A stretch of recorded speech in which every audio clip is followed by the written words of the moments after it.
Hello, my name is Blake. Welcome. I'm here to bring you my 2024 DNF list. I DNF'd 12 books in 2024, which is the most I have ever DNF'd. And I'm just going to start off and go through in the order that I DNF'd them. And up first is one that I'm incredibly disappointed about, and that is The Atlas 6 by Olivia Blake. I was so sure that I was going to love this book. I was positive it was going to be a 5 stars because I saw so much hype about it on the internet. Everyone and their mother loves this book. But sadly, I DNF'd it with 2 hours of the audiobook left because I couldn't bring myself to care anymore. So in this book, we follow 6 individuals who have magical abilities, and they receive an offer to join the secret society. And in the society, they can study whatever they want for the next 2 years, and at the end of that 2 years only 5 can continue, and they kind of have to decide as a group who won't continue. And that is kind of the setup for the story, and I really liked that part 1 where we were meeting these characters and seeing their abilities, and we had this man named Alex Blake who is part of this secret society, and he's the one offering them this position. But there were so many things about this book that I didn't like. These characters, they only have like 1 or 2 personality traits each, and I feel like their entire personality was based around these traits. And I feel like they kind of became characters of those traits. And that's not something that I enjoyed. And I also didn't understand their motivations for why they were doing this or why they wanted to be in the secret society for some of them. Because some of them are already wealthy, they already have a lot of resources, and other ones didn't even seem like they wanted to be there, so I really didn't understand why they wanted to be there. But also, nothing in this world was described. Is this a parallel universe? Is this our world, a different world? Because it sounds like it's our world, but the Library of Alexandria is still in existence. And we also have a mention of a mermaid at one point, and then there are no other paranormal creatures mentioned. So I thought that was rather odd. And then there were moments when everyone loves the magic system in this book, and I didn't get it. People were like, oh, it's a mixture of philosophy and science, which sounds cool in theory. But then I started reading this book, and the science in this was really pissing me off. I was so frustrated. Just the way that it was described doesn't make any sense. I was like, are we reading the same book? Am I reading the same book as everyone else? Because there are 2 individuals in this book that have physics powers, and they literally just opened a black hole in their living room. And I was like, I am not a physicist, but I imagine that would be really bad if a black hole just opened up in your living room. And the way that their powers are described, I'm like, what does it look like? What does it feel like? Because we got no details. And then there was another time when I was like, where is this book even taking place? Because the setting isn't described either. I was like, are we in a manor? A hotel? A cottage in the English countryside? I don't know. It doesn't tell us. And there were all these things. So the way that this program is set up, they have to compete against each other and compete with each other, which doesn't make any sense to me. The competition aspect, I didn't get that either. We had moments when something would happen, and I was like, is that part of the test? Was that a test? Or they would speak to someone, and I was like, is that part of the test? Were they supposed to figure this out? Was this not supposed to be known? And overall, I was just reading this book and I feel confused.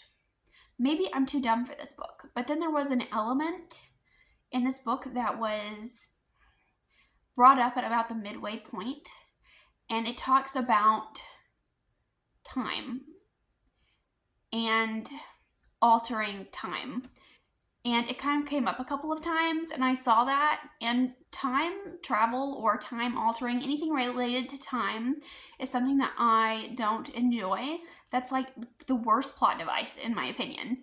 And I was like, I hope this doesn't go in a direction that I think it's going to go. And it went in that direction.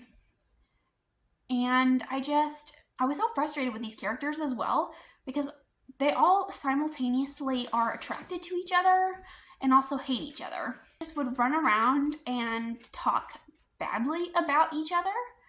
And they would be like, who do we get rid of? Who do we get rid of? And they would be repetitive. I felt like we were just having the same conversations over and over again. And I was incredibly frustrated by that. So, started off strong with the Atlas 6, which I really hated. And up next, I have The Spare Man by Mary Robinette Kowal. And this one was not a bad book. In this one, we follow a woman and her husband as they are newlyweds, and they are going on their honeymoon on a space cruise. So it's like a cozy sci-fi mystery. And someone is murdered, and the wife is like, well, I'm going to figure out who it is. And I feel like I was 130 pages into this when I decided to DNF, but it just wasn't pulling me in the way I wanted it to, and I kept putting it down for long periods of time.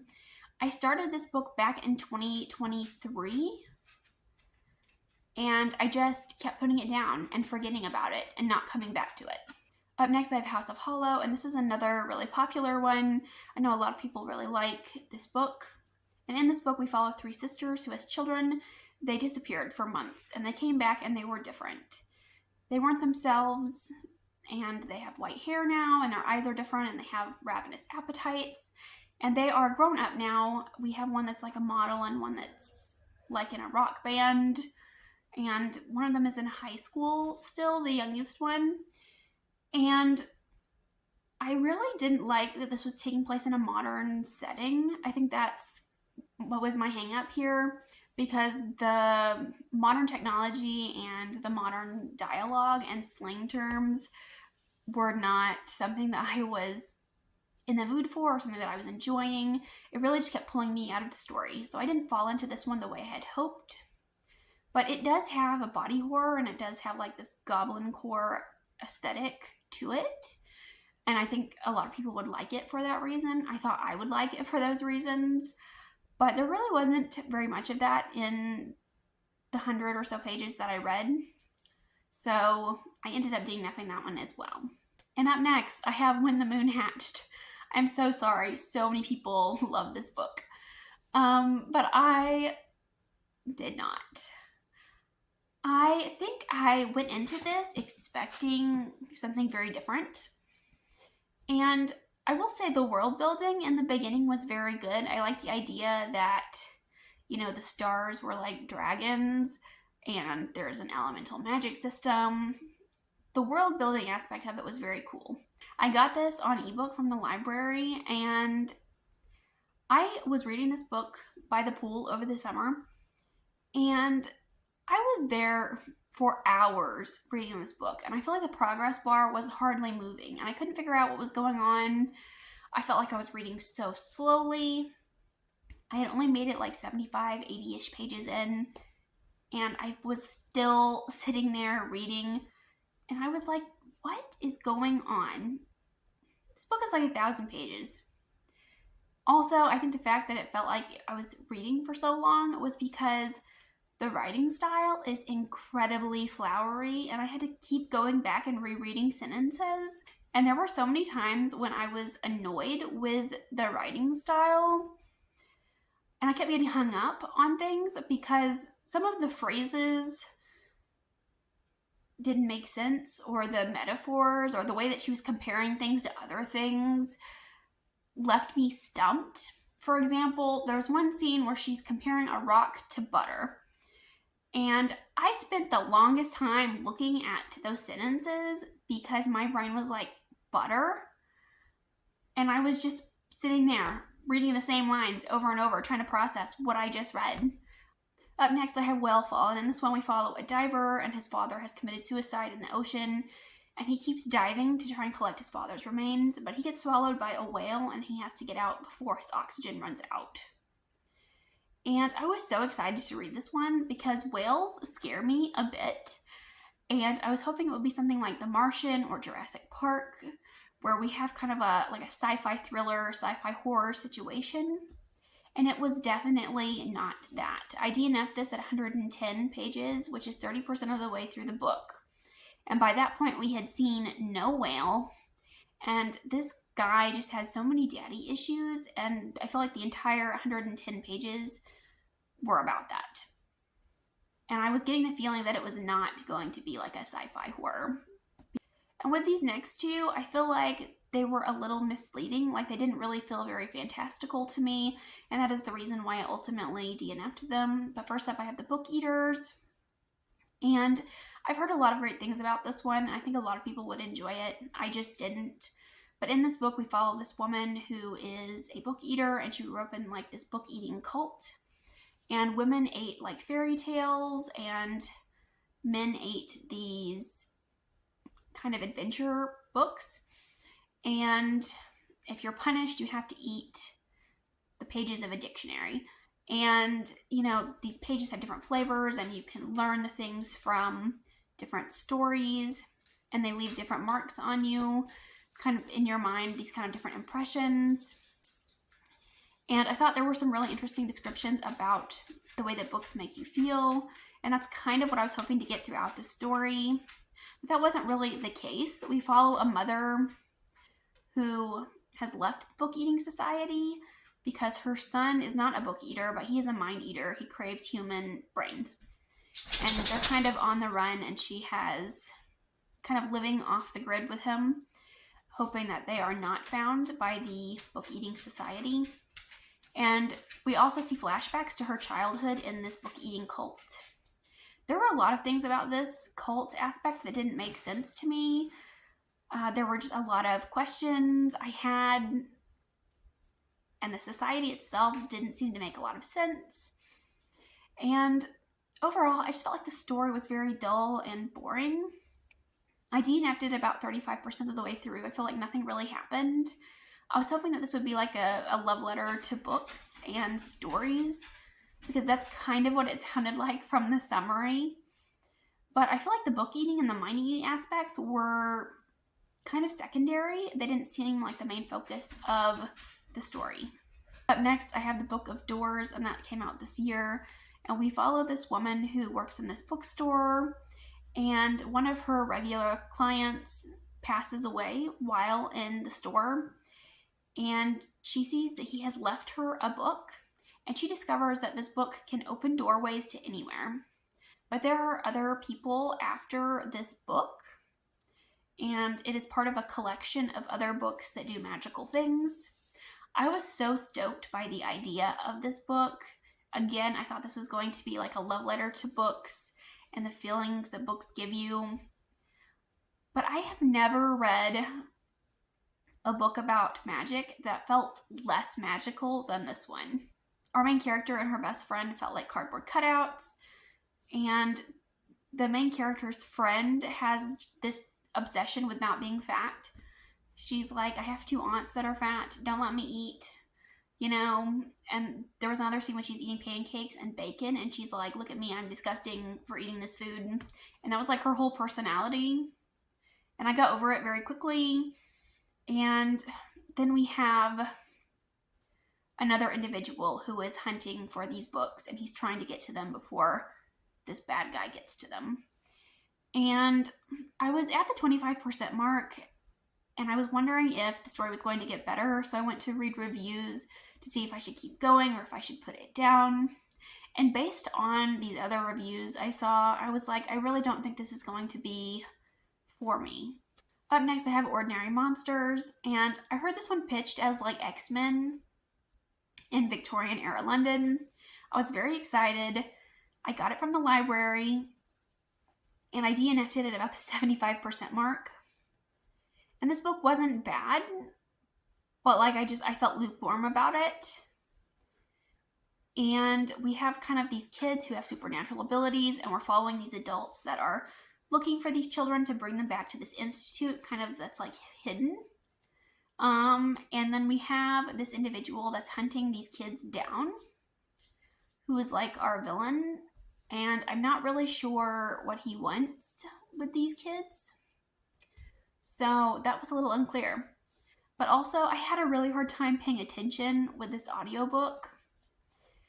And I don't know what it was, but I kept losing focus, and I'd have to go back and re-listen. and go back and re-listen some more. This is a soft DNF though. I might come back to it. Maybe it was just the fact that the audiobook wasn't working for me, but I still felt pretty lukewarm about it. I might try a physical copy at some point in the future, but we'll see. Up next, I have Warm Hands of Ghosts by Katherine Arden. I was stoked for this book. I love Katherine Arden. It was one of my most anticipated releases for the year. And in this book, we are in a world war. I don't know if it's 1 or 2. I can't remember now.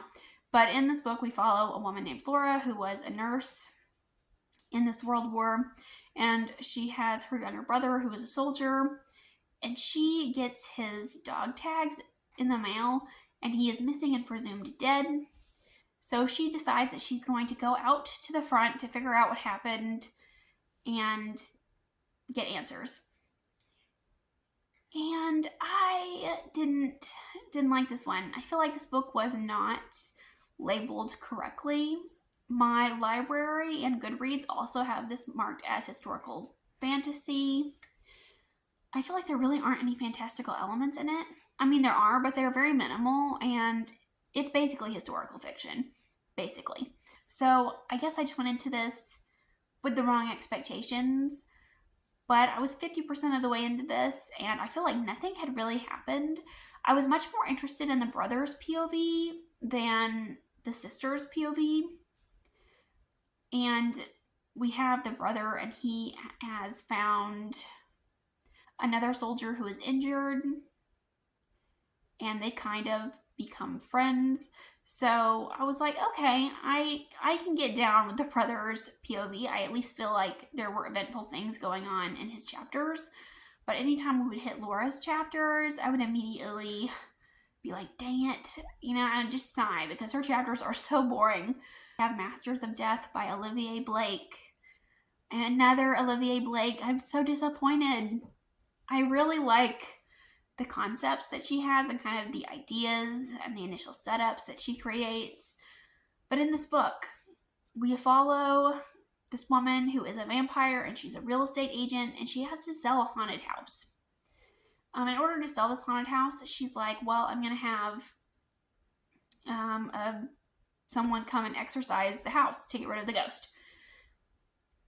And she hires the godson of Death. But apparently Death is missing and we need to find him. And this missing ledger, like I feel like a third of the way through, we had like this sharp pivot from selling a haunted house to finding Death and this ledger. Like we like shifted plots, and that's not what I was expecting or what I was wanting. And in the summary, I feel like it was supposed to be like this fun romp of a real estate agent trying to sell a haunted house. And I was really into that first part. But then the story got a little bigger and we had more characters introduced, and I did not like any of the characters. There was a lot of dialogue and it felt very repetitive. I basically had some of the same complaints about this book that I had about the Atlas 6. And I so wish that wasn't the case. And last up, I have The Vampires of El Norte by Isabel Canis, and I read The Hacienda earlier this year and really enjoyed it, so I wanted to pick up this one when it came out. And again, I feel like I was a little misled by this book. I thought it was going to be a horror novel with vampires because that's what the description makes me think it is. And on Goodreads, that's what it's tabbed as. My library has it marked as horror. And so I started reading this, and in the prologue, we like this vampire situation where a vampire attacks someone. But then I continued reading, and there's like a massive time skip, and I was 30% of the way into this, and there were no more vampires. And I read other reviews to see if the vampires were coming, or if this was just basically a historical romance. And that seems to be the case. So I put it down. I may come back to it in the future. Like, it wasn't badly written or anything. I'm just not a fan of historical fiction, really.